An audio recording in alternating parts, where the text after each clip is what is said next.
தீய நண்பனோடு பழகினால் அவன் தீயதில் ஏதாவது ஒன்று உன்னை தொற்றிக்கொள்ளும். பல்யந்துர் அஹதுக்கும் மை யுகாலில், ரசூலுல்லாஹி ஸல்லல்லாஹு அலைஹி வஸல்லம் சொன்னார்கள், அதனால் ஒரு மனிதன் பார்க்கட்டும் அவன் யாரோடு பழகுகிறான் என்று.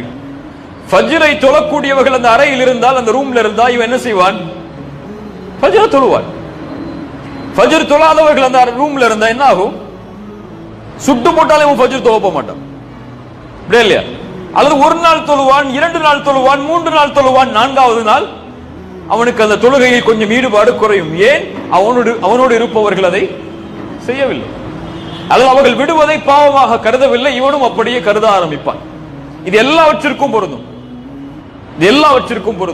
ரசூலுல்லாஹி ஸல்லல்லாஹு அலைஹி வஸல்லம் அதனால் தான் சொன்னார்கள், நீங்கள் தேர்ந்தெடுக்கும் போது யாரை தேர்ந்தெடுக்கிறீர்கள் நண்பனாக என்று பார்த்துக் கொள்ளுங்கள். அவன்தான் நீங்கள் தான் அவன். அவன் உங்களில் பிரதிபலிப்பான், நீங்கள் அவனில் பிரதிபலிப்பான்.